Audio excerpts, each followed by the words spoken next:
What's up, everybody? This is a Vanguard live stream, a Sunday morning news dump, as we call them when we do them live on Sunday mornings. What's up, Gavin? Indeed. Yeah, what's up, man? I'm feeling all right. Like we were talking before the stream started, it's good to get back in the swing of doing these Sunday morning news dumps. It's always a good time to, just relay the news or, talk some shit, connect with our audience. Always a fun time. So we're glad to be back at it.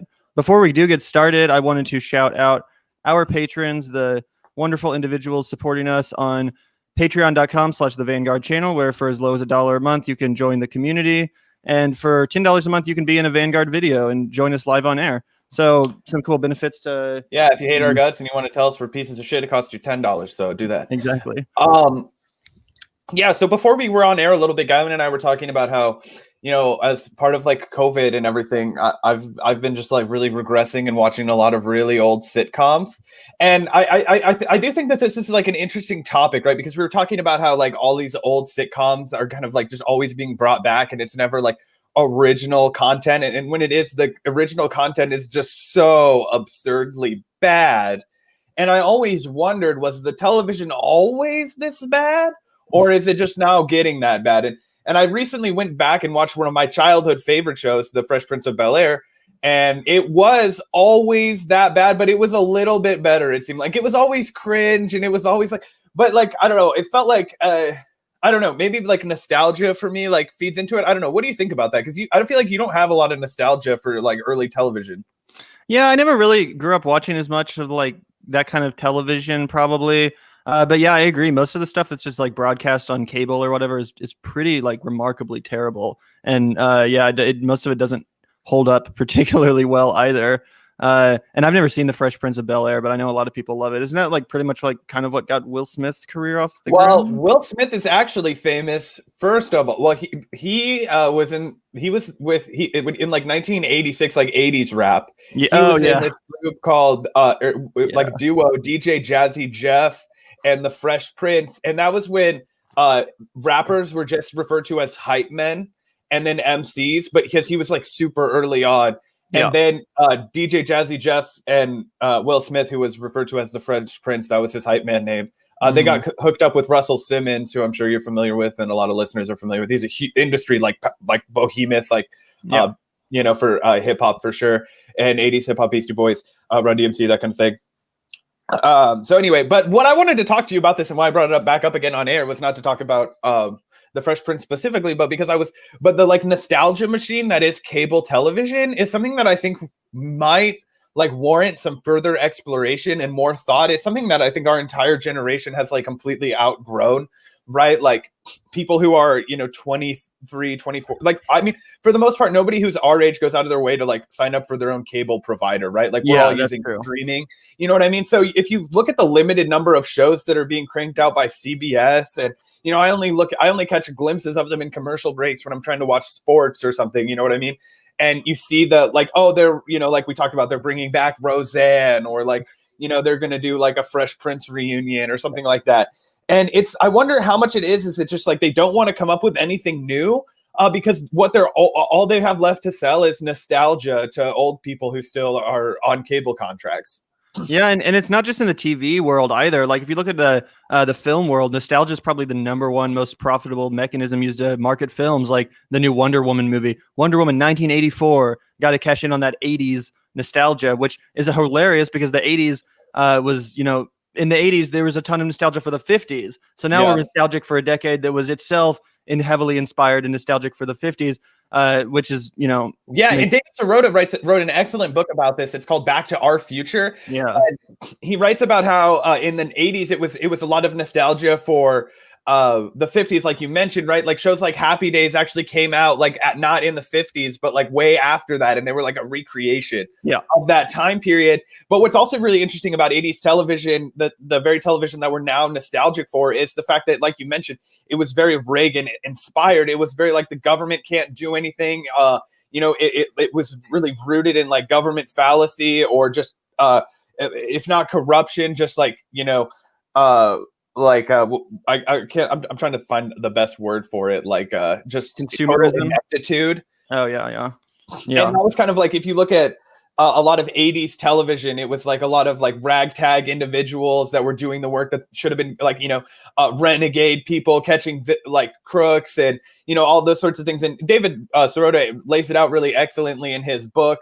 And I just think it's really interesting that now that this is really probably feeding into the generational divide so much, right? Because those people who are still getting so much of their information from television or their entertainment from television, in that sense, they're still getting parroted this stuff that's generations behind. Whereas if you're getting your entertainment from the internet, you're always looking towards like the next big thing. I don't know. Am I crazy? Yeah. Am I just on something? Should we? No, not at all. And I think it's not exactly new either. Like if you look at even going back to the 80s, which in my opinion was probably like the peak of blockbuster cinema as far as just craft and special effects and quality goes. You look at like the Indiana Jones films; those are actually based on serials, yeah. 20. And so those movies were supposed to appeal to the parents of the generation that was, actively consuming them, or not appeal necessarily, but or evoke those serials. So yeah, I think that it's pretty interesting how our entertainment and media is kind of just built on layers of other decades of previous generations, and it's all about just trying to reincorporate what is old into something that is new. However, back in the 80s it was actually done well. Like I just mentioned, that's an example of a franchise that really expertly brought something from the past into the modern era. Nowadays it feels like more often than not it's just super cheap, super like I remember the on the nose. Yeah, like remember when they tried to reboot Ghostbusters and it was like a CGI mess. Like some movies, Ghostbusters reboot, it was terrible. Yeah. And I'm not looking forward for the new one either, because it's just like movies that came out in the 80s were so special because of their practical effects and they really looked organic and real. Yeah, the Jurassic Park movies were the exact same disaster, even though that may have been early 90s when Jurassic Park. Yeah, that was early 90s, and that was right when CGI was being introduced, and Spielberg actually used it artfully to tie it in with the practical effects, which is ironic as fuck because the original Jurassic Park looks so much more impressive than the ones coming out today, the Jurassic World and all this CGI mess. And I know we're off on a little bit of tangent here. Yeah, well, anyway, I wanted to use this as a bit of a connector to, you mentioned retro art. We wanted to, provide everybody the evolution of this Ariel Pink story. Gavin's, what would it be? Fallen hero, I guess. From fucking Gavin loved Ariel Pink, guys. And he's found an ally. And who other than Tucker Carlson? So I thought this was so funny when I saw this on Consequence of Sound, because part of my media diet is just every single morning, like I open 10 tabs and one of them is Consequence of Sound and I read all their headlines and stories that I wanted to. And I was like, of course this fucking happened. Like, do you have a commentary on this? Yeah, one sec. Let me pull it up. And we can play a little bit of this interview too, because I just thought it was funny. Ariel Pink, one of my previously favorite artists. I've spent so many hours listening to this dude's albums. His music was so dank, but now the party has come to an end because he's cohorting with Tucker fucking Carlson. And I don't know, man, because Ariel Pink has always been kind of a provocateur. And, I've said in the past that he's, this isn't the first time he's done something cringy.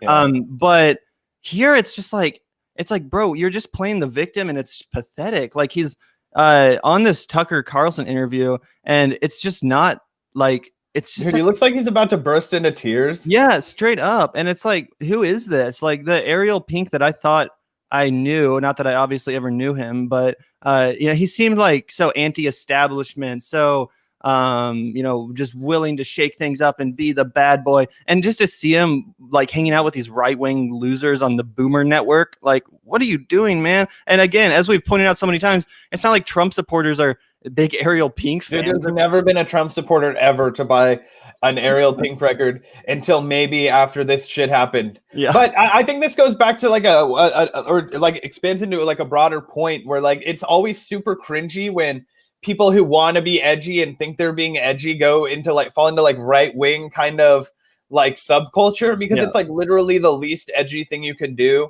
is like perpetuate the like.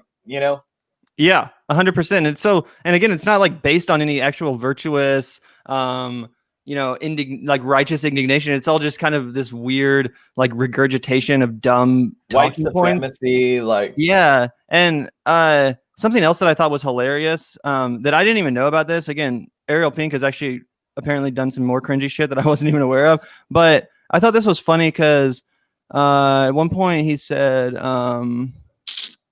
something about how like Jewish people that are like outward about it, that are very like they lean into their here it is. When asked if he celebrated Hanukkah, he explained that he did not, except for his parents invited him to. And then in 2010, he remarked that people that boast of their Jewish pride are fucking stupid. Which I thought was interesting, given the fact that throughout this entire interview, he's wearing like a Star of David necklace. So it's like, what? All right, now that you want to be the victim, now you're going to lean into your Jewish heritage. But like 10 years ago, you were like talking shit on people for leaning into their Jewish heritage. So again, it's just one of these kind of infuriating and really like it's just kind of a character thing to me. It's like, what do you mean? Like, fuck off. So we can listen to a little bit of this interview. Yeah, I mean, it's very like on brand for Tucker to find somebody who he thinks would be like, oh, look at this person who you would think is a real hippie. That's like, no, I hate the lefties. Yeah, exactly. So here we can watch some of this. Maybe we can get to like 3 minutes or something. I'm not dedicated, but we can respond to what Mr. Pink has to say. Artists do transgressive things. You did the most transgressive thing. You came out as a public Trump supporter. The most transgressive thing. Rally. What happened next? I went to the White House to see our president and went to the hotel, took a nap, end of story. When did you find out that your career had been destroyed? Well, about 2 days later. By that point. Also, I made a joke on Twitter. I was like, Ariel Pink should just start releasing his music on Substack. Isn't that like the move now? After you get canceled or whatever? Like, come on, man. Just because your record label dropped you doesn't mean there's no avenue of fucking profit. Come on. Bandcamp. Yeah, exactly. I mean, that's what he used to release his shit on, I think, like back in the early 2000s. Like, come on, dude. You're going to be fine. You're not. Also, I guess people can't hear when we're playing the clip. We don't have to keep listening to the clip. I just really? Yeah, that's fair. Sorry about that, guys. Yeah, and I was turned up to the max. So you guys can find that clip if you want. There's a Consequence of Sound article among others that. Yeah, basically all he said was that he went to go see our president and he went back to the hotel and that was it. And Tucker was like, when did you find out that your career had been destroyed? You know, very Tucker Carlson. And then we cut out because we were like, all right, this is pointless to keep listening to. Fuck. And to be fair to Ariel Pink, you know, for what it's worth, he was not one of the people literally storming the Capitol. He's not like he was chilling on Nancy Pelosi's desk or whatever. He claims he left the rally before it ever got violent, and then he took a nap and then woke up and then all the shit was going down. And again, it's not like Zach and I, you know, like playing the role of the censor, and it's not like I'm very comfortable with that in the first place. But it's also just lame to see him, you know, playing. Yeah, no, fuck this guy. I don't care what happens to him, and it's, you know, but it's like, I mean, I don't think that he has to be censored, but I also don't care that Mexican Summer kicked him off their label because, you know, if this dude wants to cry about like how we're losing capitalism to the like socialist agenda, guess what's hardcore capitalism? Getting kicked off your fucking label because they don't like you anymore. So, you know, cry me a river, Ariel. Yeah, and I'm sure there's some like, you know, right wing or like conservative music label out there. It's not like Mexican Summer is the only he's gonna start music performing at the Country Music Awards. You know, it'll be a Ariel Pink and Brad Paisley. I have a cow and a tractor. You know, yeah, my career was over. It's definitely interesting to see this go down. Yeah, exactly. We'll see if he can make a career shift or if he'll just drop off the map entirely. I'm definitely interested to see what happens. He's definitely an interesting character, but again, I'm just mostly just super disappointed that, you know, someone I thought was a real G turned out to be you know, opposite of a real G. I feel like a parent whose child has fallen in with the wrong crowd, and I'm like, you know what I'm saying? Like, I'm like, no, those are not the right people to hang out with. Like, please, like, no, you're too young. You don't know what you're doing. But then I have to remember he's like as old as my fucking dad, essentially. So I'm like, whoa, like how am I like what? So I don't know, man. Especially, and this is more proof, you know, that not everyone that was at this rally or riot or whatever you want to call it was just like a working class tractor driving, you know, middle of America type of guy. Like Ariel Pink is a millionaire. He's doing fine, which again makes it even cringier that he's like, I've been canceled and I'm a victim. It's like, dude, people weren't even fucking talking about you like a year ago. Now people are like talking about you again. This is probably what you wanted to happen. So this might be our last Ariel Pink segment, guys. I know we've gotten a little bit hung up on the Ariel Pink saga. Yeah, this is just the Ariel Pink news channel now, but I even wore my pink jacket in honor. But Yeah, I guess that concludes our Ariel Pink segment. Yeah, our entertainment hour with the Vanguard. Now we'll talk about the shit that we're actually like fucking supposed to. The big news that I wanted to talk to you about that I just found out about, Gavin, obviously Jamie Harrison was tapped to be the new head of the DNC, which I thought was just perfect. I thought this was just perfect and so revealing of the priorities of the Democratic Party right now. This dude lost by 10% in his fucking race. It was not close. He got blown out of the fucking water by Lindsey Graham. Okay. And that was after shattering the record for the most fundraising for a Senate campaign ever. He raised over $100 million. So this just proves that the Democrats don't care about winning. They don't have any they don't have any interest in that. That's not what they're about. What they're about is fundraising. This guy showed, he can bring in $100 million. That's all we care about. Tom Perez is out. Jamie Harrison is in. What are your thoughts, Gavin? Yeah, I pretty much had the same reaction, just that it was funny. And again, I remember there was so much false hope around the Jamie Harrison campaign, all these ads, all this stuff, like, let's beat Lindsey. Like, everyone thought this was a real possibility. The polls were lying, dude. The most accurate poll in that election was Trafalgar. Let's let that sink in. It's embarrassing. And again, this dude literally raised more money, I think, in one of his last final quarters than Trump himself did. Like, this dude was a fundraising machine, which, I mean, in part was the fact that he was, along with Amy McGrath, being plastered all over every social media as a fundraising, specimen. You know what I'm saying? Like, when you're scrolling and you see, Jamie Harrison needs your help. Every time you watched any, like, a clip from, like, The Hill or, any, like, major YouTube channel that was going to get political ads, it was always one of those two. Yep. And I mean, I guess I'd rather it be Jamie, fuck off, than like Amy McGrath. I think Jamie Harrison was a little bit more to the left. That's what I said. Yeah. Yeah. He definitely isn't like the worst of the worst. So it's not like he's more John Ossoff than Warnock if we're making those comparisons, like for a recent neoliberal decision. But he's definitely better than Amy McGrath, who was like boasting about how often she agreed with Donald Trump when she was running in Kentucky. Yeah, exactly. And again, I don't really think he's necessarily any worse than like a Tom Perez or a Debbie Wasserman Schultz. It's not like it's just more of the same kind of. It's just kind of one of these corporate Democrats that's not really going to do anything. And it also reminds me, that Bernie was probably going to make Nina Turner the head of the DNC, which is just, or the DNC chair, which is just so, what a missed opportunity that was. Now we have to deal with all these goddamn milquetoast motherfuckers instead.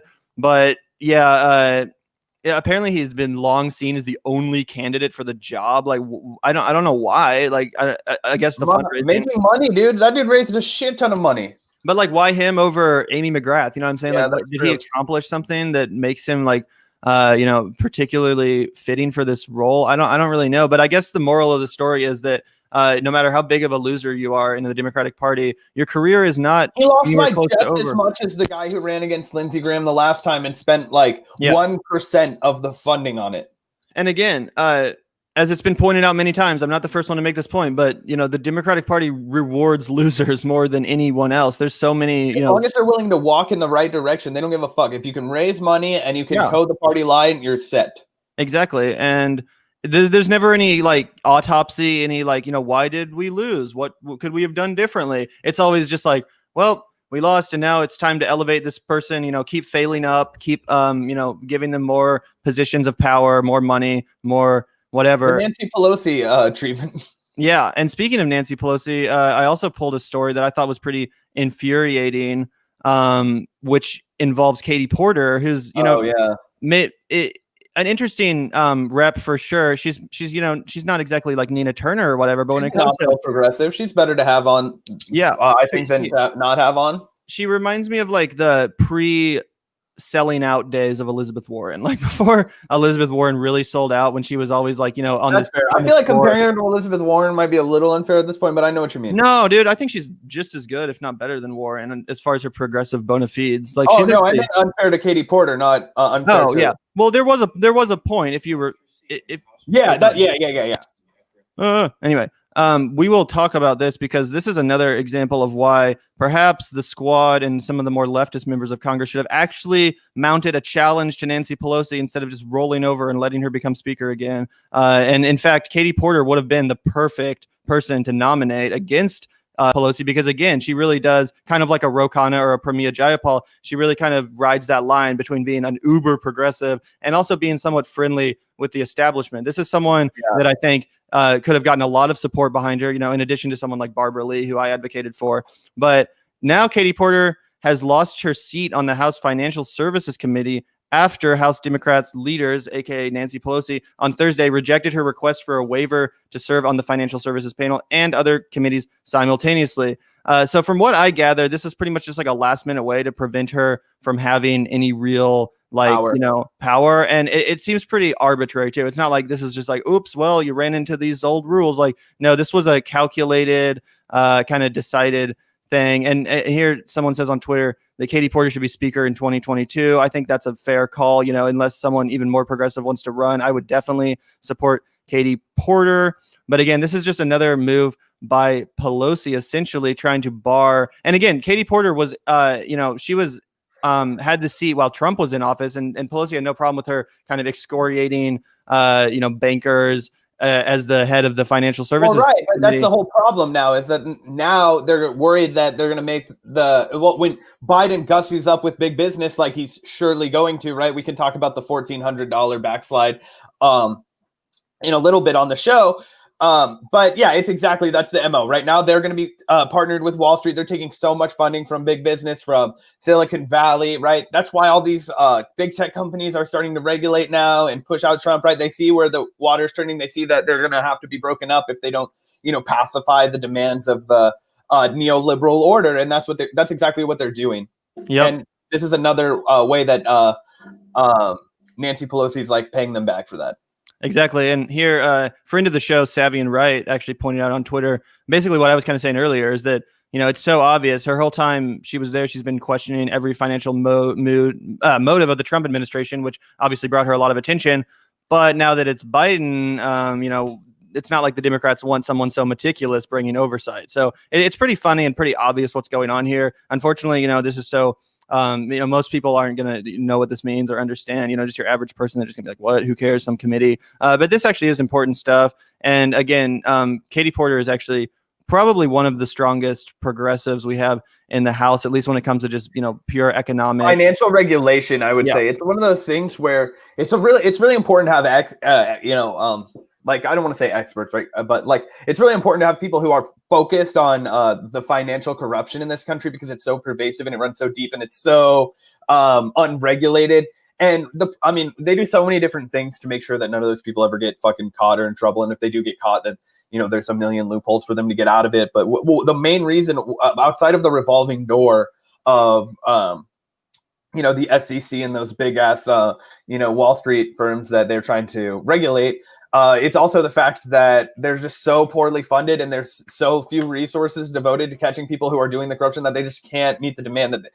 So it's really important that you have people in Congress who are ringing bells about that stuff. Because like you said, Gavin, if people don't even have time to pay attention to committee oversight, they certainly don't have time to pay attention to the ins and outs of what's going on with the, Wall Street corruption, which is intentionally opaque.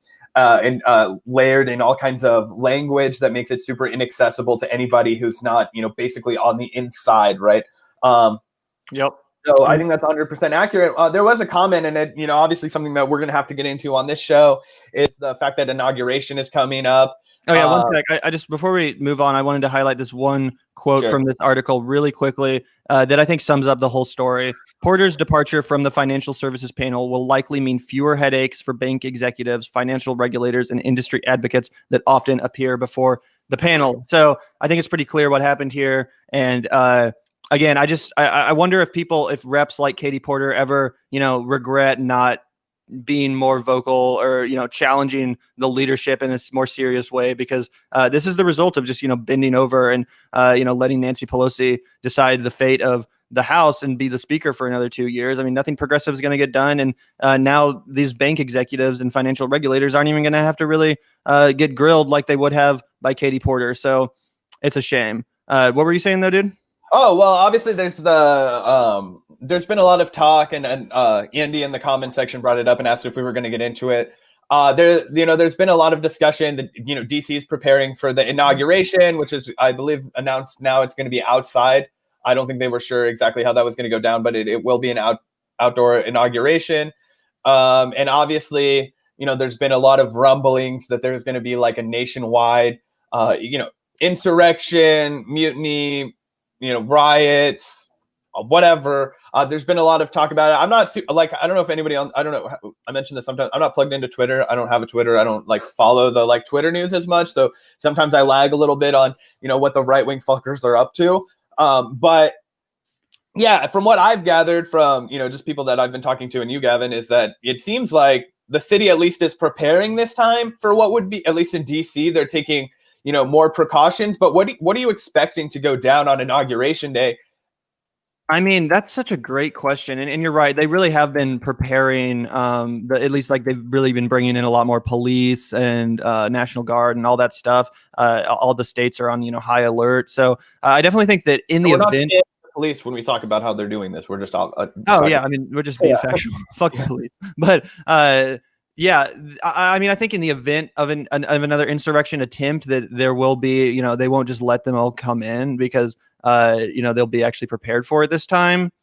Mm-hmm. But at the same time, I mean, I wasn't expecting shit to go down on January 6th the way it did either. So it's who knows? I mean, we really are kind of just, anything can happen at this point, as far as with everyone being so worked up. And even though Trump conceded, we did a video about that, it's not like he's really, really conceded. Like, he's still he's really conceited, but well. There you go. But and that brings me to this other story that you might have seen, which got people talking and freaking out, obviously, which I just thought was kind of funny more than anything. Yeah. I mean, did you see the fact that QAnon is a what's it called? Like, one of the codes that you can put in for a discount on MyPillow? Seriously?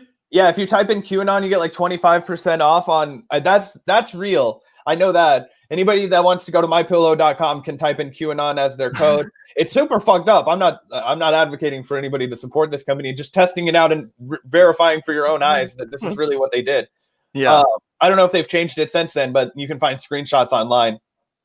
It is just so funny how, like, as Trump's presidency has become less and less serious, so do the people he surrounds himself with. Like, now we're at the end of his presidency, and this is the motherfucker he's conspiring with to try to take over the country or whatever. Like, and again, we take this shit super seriously at the Vanguard, and we're not. I mean, at least I'm not among the people that just considers this to be like, oh, just a bunch of idiots, and this was nothing serious. Like, I do consider this a serious insurrection attempt, and I think it should be taken serious so we don't become desensitized to white supremacy and all that, fascism. But you do have to admit that when this kind of stuff happens, it's hard to take seriously, especially after the military and pretty much everyone that's actually in charge has already signaled that there's not going to be a fucking real coup. It's not like Trump is actually going to be able to get away with this. And again, apparently this asshole, the MyPillow guy, has he basically wrote on visibly on his paper about declaring martial law and replacing the CIA director. So again, like, I mean, maybe Trump will try this, but keep the faith, everyone. We will have our President Donald Trump 4 more years. Yeah, exactly. Well, I mean, huge. Oh, go ahead. Oh, I was just gonna say, basically, it's just a continued grift on the part of all these fuckers. I don't really, but I mean, who's to say? I'd be interested to what degree these people actually take this stuff seriously, because that's something I can never quite figure out. Whether it's Trump himself or this guy or Rudy Giuliani or Sidney Powell, it's like, are you guys just straight grifting, or do you actually think that there's anything there? Yeah, at the level of the supporter, I think it's definitely that they're delusionally convinced. But You're right, when you rise up the ladder, like how delusional they are. I think that Donald Trump is completely surrounding himself with yes people, right? So he does not have to deal with reality very often, right? I don't know if you saw the story that he's basically planning on spending the last days of his presidency trapped in Mar-a-Lago while Pence does all of the presidential duties for the week. Just said, fuck it, I'm peacing out. Like, I don't care what happens. And is going to lock himself in the confines of Mar-a-Lago, which I think is probably where he'll spend the rest of his fucking life, just living in his delusion, having everybody call him Mr. President. And now it's the life that he liked anyway, where he can golf and have everybody serve him and call him but he doesn't have to do any of the presidential things. So yeah, it'll be like Sunset Boulevard. Like he's just like alone in his mansion, still pretending like he's the president and like everyone loves him. You know what I'm saying? In reality, like he's just a forgotten. well, yeah, he won't be alone though, because he'll just fill himself with servants. True, true. Unless he loses his fortune. A lot of people are. I mean, I don't know if he'll lose his fortune after the backslide with Deutsche Bank and the IRS coming after him and everything that'll go down. I'm so convinced that the United States just won't let a president get disgraced like that they just won't do it. Thomas Frank actually when he was on the Bad Faith podcast said something that I'd never heard before. President Harry Truman was actually the one president from Missouri where Gavin and I are recording. When he left the White House, left the presidency, he went home to his mother-in-law's house, which is where he lived. And he had no college degree and no money. And they, he moved back in and they, and Thomas Frank, called the story and he's like, what did you do when you got home? And he was like, I put my suitcase in the attic and, I washed up for dinner, or whatever the fuck he said. Like he was returning as a normal person. He didn't have any money. He didn't have any savings or anything like that. So that's why they started giving a president a presidential pension so that it didn't look bad. So because the optics were bad to have a president that was like living with their wife's mother, so they wanted him to be established by himself. And then, look at how far that's Yeah, absolutely. And it's, obviously the presidential office was never a holy office, right? I mean, when the country was fucking founded, George Washington was was the richest man in the country, and he was a real estate speculator. So it's not super, super different, but no, but I know what you're saying. I know what you're saying. The contrast is clear. Also, I just want to say thanks so much, The Seeker, for the super chat. And, we're super glad to see you in the chat. Always appreciate going back and forth, and we look forward to hopefully having you on the show again soon.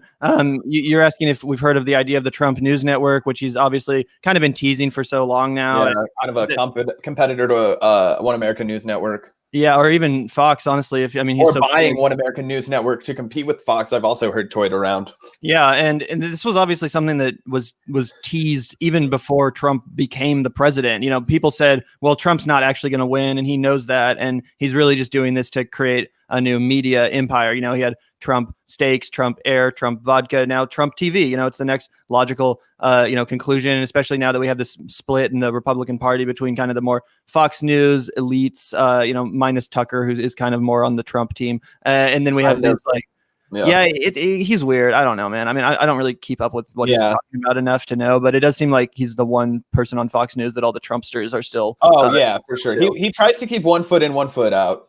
Yeah, like I've seen some right wingers be like Fox News is trash except for Tucker. You know what I'm saying? Like they're like he's the only uncorrupted one left or whatever, which again makes it even more likely that he'll run for president because he can actually uniquely bridge that gap of the elites and the Trumpsters, I think. But yeah, I do think it's possible that this happens with the Trump News Network. Although I don't know, man. I just feel like Trump has really tarnished his image in the last couple of weeks with the whole dening the election result thing. Like I don't know, man. Attempt. Yeah, like I mean, if he does create Trump TV, like, dude, I don't know. It'll just kind of be another niche thing. I can't really. Maybe like a couple months ago, I would have said he really could have competed with Fox News, but now he's so like lost in La La Land, conspiracy theories, like Alex Jones world, that it almost seems like Trump News Network would be more of like a what's it called? InfoWars kind of thing than an actual like serious. Yeah, it would be 24-hour news that jerked off Donald Trump and whatever the fuck he was feeling, Yeah, essentially, yeah, which is pretty much what OANN and Newsmax and all those fucking outlets actually already are. But they'll start jerking off some other guy who's the head of the Republican Party at some point, right, when Donald Trump gets out of politics. You know what I mean? Like there's going to be a point where there has to be a new guy for the Republican Party if they ever want to win another election. And it's the MyPillow guy. Maybe no, I don't think it's the MyPillow guy. That guy doesn't have the charisma to do it. No, it's not. That dude looks like he like woke up on the wrong side of the bed every time I fucking see him. You know what I'm saying? Like, I don't know, dude. That guy is not charismatic.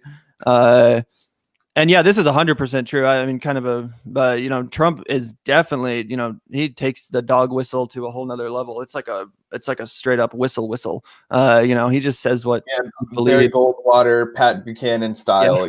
Yeah. Like, or God, what was the name of the one really racist Democrat that ran in like 72? That was like embraced the Confederate flag and stuff. You know what I'm talking about? Was that not Barry Goldwater? Did Goldwater not run in? No, he didn't. It was Not oh gosh. I haven't read Fear and Loathing in too long. What's it called? You what I'm talking about. Yeah, what's his name though? It wasn't the Ibogaine guy. No, I don't think so. It was like, oh, I have my girlfriend over here working to try to figure out what it was, so she'll let me know if she comes up with it. But yeah, Trump really is like that. Just George Wallace. Yeah, George Wallace. There you go. George Wallace. Trump definitely, channels some of those vibes. Yeah. I was like, we have to get there at some point. I have read Fear and Loathing in 1972 enough times. Yeah, exactly. Gavin has the OG copy. I have the one that has the intro from Matt Taibbi. Yeah. But that's cool. I need to check that out. But anyway, yeah, and as the Seeker says, he says shit to invoke conflict, which is absolutely correct. And some people have said like, well, we shouldn't impeach Trump because that'll continue to polarize the country along left and right lines when it should be polarized along class lines. that was Bosch and Carter, right? Yeah, exactly. And to an extent, I understand where he's coming from, but I also think that this is true that Trump himself is the ultimate polarizer. That's been his whole strategy the whole time, to polarize the middle class, the lower class, America itself. You don't think the media had anything to do with that? I mean, I do. I think a new Trump without Trump. I mean, that's 100% fair, but I'm just saying that like it's not like Trump was ever trying to unite the country against the no, for sure. I just don't think removing Trump from the equation necessarily solves anything, because I do think that while Trump right now has that massive popularity, like if he has a heart attack, which with his diet could happen at fucking any point, who's next, right? It's going to be somebody, and the media is going to be equally complicit, if not more complicit, in building them up and doing all those kinds of things. Which is why I think the media should just not cover him any more than they do a regular politician. Like it shouldn't just be like. Yeah. The thing about Donald Trump is that he mastered free coverage. Yeah, 100%. That was his absolutely his mastery. Remember when he basically forced like all the networks to just cover like an empty podium while he would like waited like 20 minutes to come out and speak? Like he was kind of a Axl Rose shit. Yeah, Axl Rose is a piece of shit who fronted Guns N' Roses, if you're not familiar, but he was infamous for having a show where he decided he wouldn't perform on Friday the 13th, so he waited until midnight when the entire stadium had left and then performed a full set so he would still get paid. Do you remember when Death Grips was doing that shit? Like they were like, dude, okay. I like a couple of Death Grips albums, but I was so fucking against that. That was such bullshit. Now, for anybody who doesn't know, there's this like hard, rap. I don't know what you would call it. Industrial like hip hop kind of group, Death Grips, and they did this whole thing where they fucking booked a bunch of shows and then didn't show up to any of them. It was so fucking dumb. That happened when we were in high school. I was pissed about that. Yeah, I didn't like buy tickets or anything, but I can imagine I would have been pissed as fuck because I did really like Death Grips. They haven't put out an album in a while either. It's been like 3 or 4 years. Year of the Snitch was the last one. I think that was 2018. Yeah, they usually put out a record like every year. So we're talking about a lot of music shit that I'm sure our audience does not give a fuck about, though. So yeah. Next episode, we can hit you with some of Lana Del Rey's cringy comments recently. Oh yeah, no, we're not doing that. All my old music heroes are just dying one by one. But here, what do you say? This is he wants a Trump dynasty. I think that's fair. I think that Ivanka is definitely going to run. Yeah, did you see she decided to go? She's deciding to go to the inauguration, I think, to try and salvage her political career. Yep. And it'll be really interesting if she like primaries Marco Rubio, which has been talked about, because that will really be a true like battle. What we've been talking about, this kind of civil war in the Republican Party. Marco Rubio clearly represents, the older style of moderate Republican, not moderate, but you know what I'm saying, more establishment, more measured, polite. Yeah. And then also, it'll just be interesting to see what tone Ivanka would strike in a congressional run. Like, do you think she would try to lean into like her father's, braggadocious behavior? I'm bringing a Glock to Congress. Yeah. Or would she just be like, kind of a standard, like, right, like, Tommy Lauren or whatever, like one of these kind of, bimbos on the right that just repeats and regurgitates stuff. Like, I mean, as prominent as she's been in the Trump administration, it's not like she really ever, goes out and makes that many speeches or anything. It's not like you really see her. Odd because I don't feel like you really know Ivanka. You know what I mean? Like, you only know like Ivanka and Jared did this, or like Ivanka and Jared did that, and I don't want to like minimize her, right? She's she had her role and she made a shit ton of money, and she's had an obvious agency in this presidency, and I feel like I feel like she's definitely going to get a lot of fucking sexist slander against her if she does run for office, especially in the Republican Party, because I do think that I do think that the Republican Party might not be ready. I mean, maybe, I don't know, for like I don't know. I feel like there's just, if she does kind of adopt this like Tommy Loren style, I feel like they're going to take shots at her credibility from the Marco Rubio side, and that might be salient. Yeah, that's fair. I remember like when Carly Fiorina ran, there was a lot of that like sexism where they're like, she doesn't smile enough or whatever. Yeah, dude, it's like, it's fucked up, but the Republicans are, I mean, the Democrats are really bad about sexism, but the Republicans are really bad about it. Yeah, there's a few other people too that are running. Like, I think it's the governor of Wyoming who's like a super hardcore Trump like supporter. She like goes out and makes these really impassioned speeches against like socialism and the left, and she's crazy as fuck. But I think she's someone that definitely has ambitions to run for office. Same with I think it's Eric's or Don Jr.'s wife, like Kimberly Guilfoyle or whatever the fuck. Remember that crazy? You're speaking names I don't know now. Well, remember that woman at the RNC that was like, "We will destroy the," like that crazy woman that was like, No. Okay, well, oh yeah, she used to be with like Gavin Newsom apparently. Oh, really? Yeah. I'll try to look into her because I think she definitely wants to run for office. Does anyone in the comments know what I'm talking about?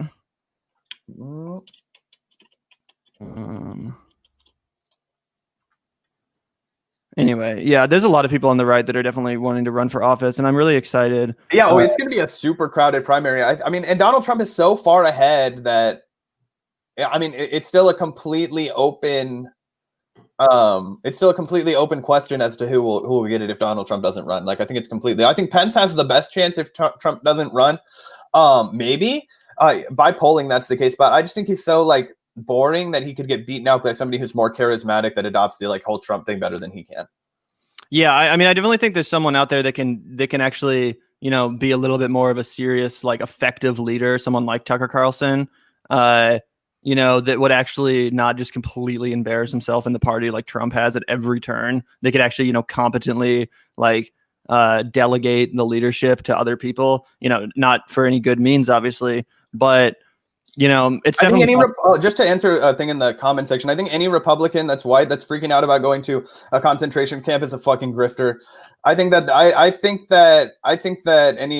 all fucking horseshit. I've never met a white person that I think was credibly afraid because of their skin. I'm sorry. I don't put any fucking salience in that. I think that those people are those people are out to make money. I don't know, Gavin, do you have a different take on that? What about Ariel Pink? Did you not see a Star of David? I think. No, I'm just kidding. But yeah, I don't know what this is about. Republicans are going fucking wild, apparently, if this is the case, because they're not going to be put in concentration camps. That's for sure. I don't really exactly know what you're referring to here. But okay. I wouldn't be worried about it. Neither would I. Yeah. And yeah, it's definitely true that Pence is hated by the Republicans at this point because he refused to like go along with Trump's bullshit, I guess. So that's been another really. That's hilarious. Why there were people at the DC riots chanting like "Hang Pence" or some shit like that. You play with fire, you're gonna get burned. I'm just saying. Because essentially, the vice president has like a ceremonial role in the whole transfer of power thing, where he just quote unquote certifies the states. They wanted him to refuse, and he said, "Yeah." But even if he had refused, it's not like that would have actually prevented the election. You know what I'm saying? Like, that would set a terrible precedent that any sitting vice president could just be like, nope. Like, what? That's not something that could ever happen. And that's why Mike Pence knew, after consulting the Constitution or whatever, that wasn't a possibility. And then, that just shows how, ravenous and honestly stupid a lot of these Trump supporters are, that they turned against Pence, who's been so loyal to them, because of something that he couldn't even do in the first place. Like, it's not like Pence ever had this power to overturn the election results. And the fact that so many MAGA people are like turning on him is just, indicative of their understanding of the political system, I would say, for one, and certainly the Constitution. But I guess they don't care about that stuff. They just want Trump to stay in power regardless of the Constitution, regardless of anything. The like whole Nick Fuentes types or whatever that are just like, Trump is the God emperor or whatever. Also, shout out to Polar Bear, because it was Kimberly Guilfoyle, who I am just reading about right now while we're streaming. And holy shit, this is a little piece of gossip. I guess she was married to Gavin Newsom from 2001 to 2006 and is now an advisor to Donald Trump and dating or in a relationship or something with Don, right? Don Jr.? Or Eric, or is it Eric Trump? No, Don Jr. Don. Yeah. And do you not remember her speech at the RNC? No, I do now. I saw her face, and now I remember her. Yeah, she is wild. Like truly, just one of the most wackadoo Republicans that's out there. And again, her and the governor of Wyoming, I definitely think we're going to be hearing more from. They're both clearly trying to court that Trump demographic. Although I don't know, because Don Jr. also clearly wants to run for president, so that would be interesting. Wasn't it Don Jr. who was clearly blown out of his mind when he was giving his speech at the RNC? That guy is always crazy. Like I have, yeah. Like, he's a hard. He had blown a cold fish, if you know what I'm saying. Like, oh yeah, dude, that was funny. The RNC is always a entertaining event for that reason alone. And the Seeker says Linwood really messed up people's minds. Essentially, Linwood is also fucking crazy. And wasn't he like Kyle Rittenhouse's lawyer? Isn't that essentially how he got like prominent? If that's the case, disgusting. Like these are the people that the right is elevating. You know what I'm saying? Like, I wouldn't want to be in that company. Yeah. No. Oh my. Yeah. This is fucking ridiculous. Yeah. And I'm just really, really interested to see what happens with the GOP, with what happens in 2024, who they get behind, whether or not Trump comes back, if it's Trump Jr., if it's Mike Pence, if it's Tucker Carlson, if it's Josh Hawley. Like, will Josh Hawley survive what has happened? Dude, I hope not. I mean, everybody knows how I feel about Josh Hawley. Josh Hawley is my senator. He ran against Claire McCaskill in a race that Gavin and I followed closely and were constantly stomach churned by. The fact that Claire McCaskill ran one of the worst campaigns I've ever seen, had the worst strategy I'd ever seen outside of Hillary Clinton up until that point, completely squandered an opportunity to keep a literal neo-fascist, ultra-evangelical, radical out of office and squandered it. Missouri is not a deep red state. It leans red, but it can be purple. And Claire had a better Democrat run and not Claire McCaskill. I think Josh Hawley would have been kept out of the Senate to begin with. So I mean my deep loathing of this man has gone since he first arrived in Washington and beforehand. And to see this be the culmination, I can't say I'm surprised, right? When he raised his fist up to the neo-Nazi white supremacist, of course he fucking did that. When he cheerleaded the confirmation of Amy Coney Barrett, of course he did that shit. He told us he was going to. But this thing about this guy, and a lot of times, and what really fucking makes me so, like, it makes me want to pull off all my fucking skin when shows like Rising talk about this guy like he's a fucking populist because he proposed $1,200 checks one fucking time. Yeah, because he wants to run for president. Okay, this guy also ran against unions. He was running on right to work in Missouri. He was running on he supported Donald Trump's tax breaks. Like, this dude is not a populist by any definition. Okay, he's trying to trick you into thinking he is because he's a neo-fascist, and that's the recipe for them. But anyway, a digression here. I'm sorry.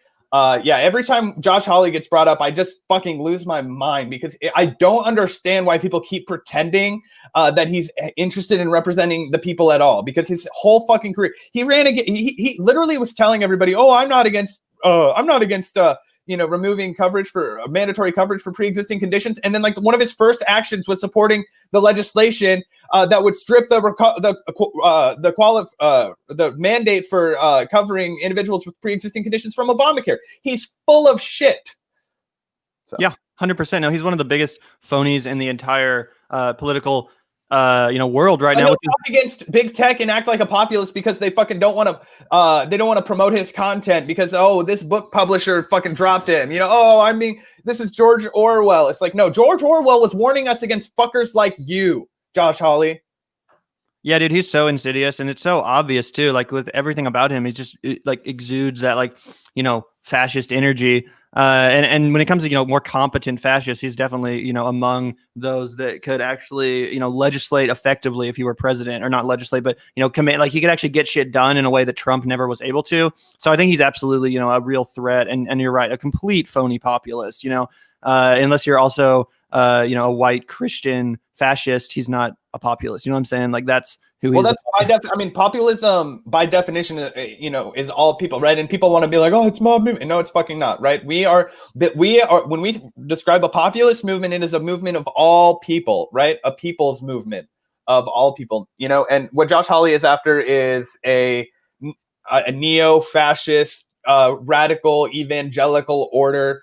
You know, you know, a complete regression on social issues. As, you know, as evidenced by you know, his cheerleading of Amy Coney Barrett. Like if you think she's a good justice, and he was really into her, like he was one of her biggest fans. Frank Schaeffer himself was warning a bit about the absolute danger of somebody like Amy Coney Barrett. And if anybody hasn't, you know, check out our Frank Schaeffer interview. That was a great chat. Frank Schaeffer, obviously, you know, heavily involved in the early days of the radical Christian evangelical movement, creating content, you know, films for them, spending time. I mean, he was invited to the White House by a number of presidents, and, you know, has then spent the rest of his life after the passing of his father, Francis, you know, basically working to undo what he did. Yeah. So definitely check out that interview if you guys are interested in the whole like Christian right thing. And I think this is a good point too, that the Christian right is absolutely still a major force, and that someone like Ted Cruz, who really does you know, channel that theocratic energy, I think could certainly succeed in the Republican Party. You know what I'm saying? Yeah, I think that's true. And Mark Cuban 2024, that's hilarious. I think that Mark Cuban is narcissistic enough to run. I don't think he's got anywhere near enough the popularity or the you know, kind of personality. I don't think that he would get anywhere. I think he would try and run as a Republican, and he would be like, I'm running as a, you know, a billionaire Republican again. And we've seen that model, it like he would run as like a common sense billionaire Republican. I'm all about like fiscal conservatism. I'm concerned about this. I'm concerned about that. And we would just be like, oh yeah, you want to do the Howard Schultz thing from the right, and everybody would reject him. And he, you know, I don't think he would go as far as like a Michael Bloomberg, where he spent like a ludicrous amount of money and like made everybody kind of like hate him for that. And then backed down on all the like fucking like grandiose promises that, I mean, in very Donald Trump style, he was like, I'm going to pay everybody this amount of money if you work for me. I'm going to donate like $1 billion to whoever is the fucking Democrat, you know, all the shit that he walked back. But yeah, I don't think that Mark Cuban has a real chance. I don't consider him to be a real threat.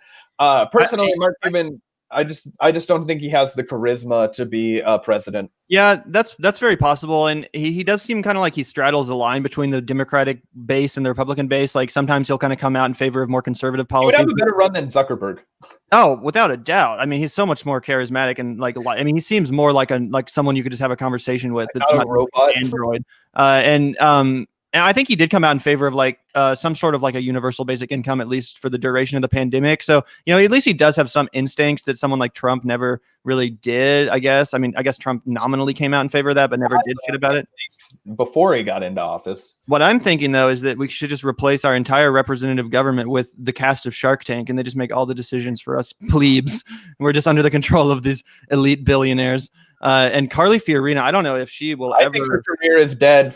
I don't never think you'll see the name Carly Fiorina on a national stage. She endorsed Joe Biden, so I mean, she's definitely dead to Republican voters. Yeah. I don't think she has any chance of, you know, coming back in a Republican primary. I don't really know. I remember covering her during the early stages of the primary in 2016 when I was in high school, and I wrote a satire piece about her. But that's the last time I remember thinking about Carly Fiorina. I just remember being dumbfounded how someone who literally destroyed what they were the CEO of, which was Hewlett Packard, literally like bankrupt the company or whatever, and then she's going to turn around and be like, I should lead the country. Yeah, I know. It's like, get out of my way. I ran, you know, it's like the guy from AIG running for president in 2008. Like, why would, you know, why would he? Yeah, it's like you're like a failed CEO. Why would you be the president? Yeah, but, Donald Trump, you know? Yeah, I mean, obviously, but at least Donald Trump had that, you know, like he was able to trick people into thinking he was a good businessman because, you know, his name is on everything and all this shit. And most people don't actually know the details of his business career, which is sordid and, you know, pretty horrific, to say the least, as far as his business decisions. So again, it'll just be super interesting. And I love this kind of speculation as far as who's going to run and just the horse race shit. That's what, you know, keeps politics so entertaining to me. But you know, we'll see what happens. Obviously, Mark Cuban even teased a run this time around. You know, he said he might jump in as like a third party or an independent, you know, right when coronavirus was hitting, and it looked like, you know, Donald Trump and Joe Biden, you know, it looked like there could be room for someone. Obviously, I was advocating for Jesse Ventura. That did not happen, but we'll see what happens. Let's see what else we have to talk about. Because I think that was about the end of our list for the news dumb topics for today. But I mean, we're at about an hour. I don't know. Did you have anything else that you wanted to talk about? One thing that's trending on Twitter that I wanted to get your opinion on is whether or not the New York Attorney General is going to go after Trump. Hashtag Trump series finale. Do you think there's any possibility? I know we kind of talked about it. It seems like a lot of liberals are really excited about this idea, and I'm just skeptical. Like I said, I go back to the thing where we live in such a corrupt country, right? And optics are so important, and we have no like precedent of prosecuting presidents after they've left office. Maybe because Donald Trump, maybe because if we do come after Donald Trump, it's only because he burned all the bridges with the powerful people, right? He just at the end he went too crazy, and they were like, no, we want to be done with him completely, so it's easier if we like shut him out. But at the end of the day, I feel like they'll try and tarnish his name, and he'll end up just again spending the rest of his life at Mar-a-Lago, having everybody call him Mr. President, living in this world of delusion, golfing, eating cheeseburgers, and dying of heart attack. Yeah, essentially. I would agree with that. And I mean, I just can't see him actually going down. As glorious as it would be, it's just like, oh, like you said, we have such a tradition in this country of not punishing the people in power, the elites. Yeah. They're literally above the law. And Trump, man, I don't know. Bernie Madoff, right? Because what did we learn from Bernie Madoff? Don't steal from rich people. So that's pretty funny. But it'll definitely be interesting. And I know that a lot of people are saying that the New York Attorney General like really wants to take him down, and that she's like hungry for his blood and all this stuff. So again, I would love to see it happen. And there's no doubt he's committed, numerous financial crimes that would put any normal person behind bars for the rest of their life, let alone the tax evasion. And, he paid like $750 in taxes, all this stuff. The list goes on and on and on and on. It's literally one of the most outrageously criminal business people of all time in this country. So, if we live in a fair country, which obviously we don't, then he would go down. But I'll be interested to see what happens. That would definitely be another blow to the Trump dynasty or whatever you want to call it. But again, more speculation. We're not experts on this shit. And I would mostly agree with this, that rich people never go to jail. They rob other rich people, right? Like old Bernie, the Burnmeister Madoff, if anybody doesn't know how fucking crazy Bernie Madoff's story is, I know I talk about it sometimes on the show because it fucking blows my mind. I read a book about it. This dude just had a bank account with like fucking $300 million in it, and he would keep getting rich people to drop off their money. He wasn't making them any profit. He was just keeping it in his bank account. And whenever anybody bitched about how he wasn't returning any of their money, he would just pay them out. He'd be like, oh yeah, I've got your returns. Don't worry. Here's $100,000. Here's $1 million. Then he would keep it. Was it's called a pyramid scheme. As long as money keeps coming in, or no, not a pyramid scheme. I'm sorry, a Ponzi scheme. I used the wrong word. It's a Ponzi scheme. As long as money keeps coming in, you can kind of keep the racket going. Yeah, exactly. And I guess that would conclude our news dump for the day. If anyone's new to the channel, tuning in for the first time, please subscribe. We really appreciate the viewership, and we're going to be doing these live streams pretty often, at least once a week, if not more. So you'll want to be pretty low key. We also do some more, we do interviews, more in-depth kind of discussion on topics when there's, breaking news, things like that. Obviously today was more of a chill morning, just sitting back and talking. So if that's your vibe, we have plenty more content like this, as well as, interviews with other people and that kind of thing. So if this is your first time checking out the Vanguard, make sure to check out our channel so you can see the different, style of content that we make. Because we go dabble into a little different kinds of shit. And if anyone's watching that is, again, new or maybe hasn't checked out our stuff, we just did an awesome interview with Diane Morales, actually, who's running for mayor of New York City. Obviously, a lot of attention, including on this show, has been directed towards Andrew Yang's candidacy, and we're going to keep covering that. But, we should not forget the other voices in this race. And one of the very best, if not the finest candidates, is Diane Morales, who we had a fantastic conversation with yesterday. I would urge you guys to check that out. She has some really interesting ideas and vision for the city of New York. And I think she could really, benefit from having her platform and voice boosted on the internet, at least. She's obviously fighting for attention in this very crowded field. I think over 35 people are running. But, Diane Morales really is one of the best. We need more working class moms in government. And Diane Morales embodies that.